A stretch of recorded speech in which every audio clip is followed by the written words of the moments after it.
आप देख रहे हैं अल्फा डिफेंस हिंदी में आपका स्वागत है। आज के इस वीडियो में हम लोग बात करने वाले हैं भारतीय सेनाओं के बारे में और समझने की कोशिश करेंगे कि ऐसी कौन सी मिसाइल सिस्टम्स हैं जिनको जल्द से जल्द भारत में बनाना पड़ेगा ताकि ऑपरेशन सिंदूर के अगले फेज से पहले भारत में अपने खुद के ऑप्शंस अवेलेबल।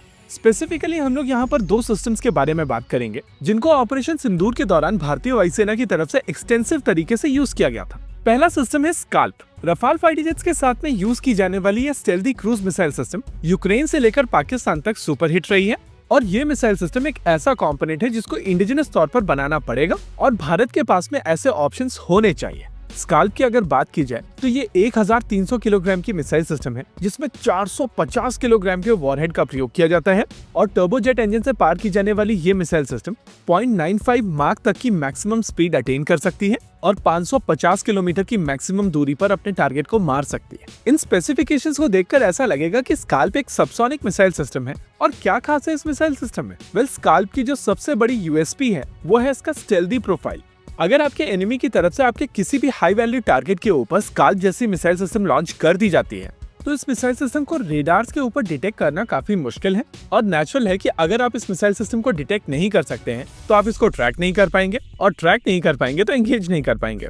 लेकिन ये चीज हम सभी जानते हैं कि स्टेल्दी टारगेट्स पूरी तरीके से इनविजिबल नहीं होते हैं और सर्टेन एंगल और फ्रीक्वेंसीज पर आप इनको काफी आसानी से डिटेक्ट कर सकते हैं। लेकिन जो सबसे बड़ी परेशानी है वो डिटेक्शन टाइमिंग को लेकर है। जब तक आप स्टेल्दी टारगेट्स को डिटेक्ट करते हैं तब तक वो आपके काफी करीब होते हैं और इसी वजह से आपके पास में रिएक्शन विंडो काफी कम होता है, चाहे वो स्टेल्दी फाइटर जेट्स हो या स्टेल्दी मिसाइल सिस्टम।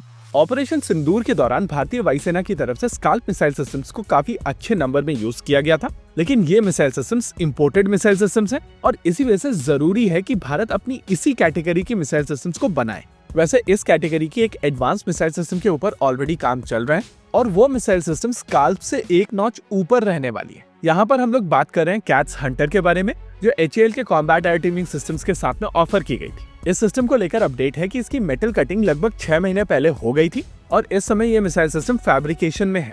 कैट्स हंटर का सबसे बड़ा एडवांटेज है कि ये missile system combat air teeming के साथ में आएगी और इन मिसाइल सिस्टम्स का एक इंटेलिजेंट स्वार्म ऑपरेट कर पाएगा जो इनको एक टिपिकल क्रूज मिसाइल सिस्टम से एक नॉच ऊपर ले जाती है। ऑपरेशन सिंदूर के दौरान जो दूसरी मिसाइल सिस्टम काफी ज्यादा एक्सटेंसिव तौर पर यूज की गई थी वो थी रैम्पेज। रैम्पेज एक इजरायली मिसाइल सिस्टम है जो काफी इंटरेस्टिंग कॉन्सेप्ट के साथ में बनाई गई है।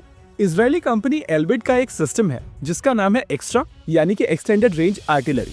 एक्स्ट्रा रॉकेट बेसिकली एक 300 मिलीमीटर का रॉकेट है जो 150 किलोमीटर की रेंज पर अपने टारगेट को मारने में सक्षम है और इसी रॉकेट को मॉडिफाई करके रैम्पेज मिसाइल सिस्टम बनाई जाती है। यही कारण है कि रैम्पेज एक काफी कम कॉस्ट की air launch ballistic missile system बन जाती है जो क्वासी बैलिस्टिक ट्रेजेक्टरी को फॉलो करती है और टैक्टिकल स्ट्राइक्स के लिए ये एक बहुत ही बेहतरीन सोल्यूशन है जिसको आप बहुत ज्यादा नंबर में यूज कर सकते हैं। DRDO की तरफ से अपना खुद का 300 मिलीमीटर का रॉकेट बना लिया गया है। हालांकि अभी इसकी केवल डिजाइन रेडी है जिसको अभी पूरी तरीके से डेवलप करना बाकी है और मोस्ट लाइकली सोलार ग्रुप को यहाँ पर डेवलपमेंट कम प्रोडक्शन पार्टनर चूज कर लिया गया है। ऐसे में DRDO के इस 300 मिलीमीटर रॉकेट को मॉडिफाई करके रैम्पेज जैसी मिसाइल सिस्टम काफी आसानी से बनाई जा सकती है और क्योंकि इस तरीके के सिस्टम्स की कॉस्ट काफी कम होती है इस वजह से ये एक बहुत ही इफेक्टिव सोल्यूशन भी होता है।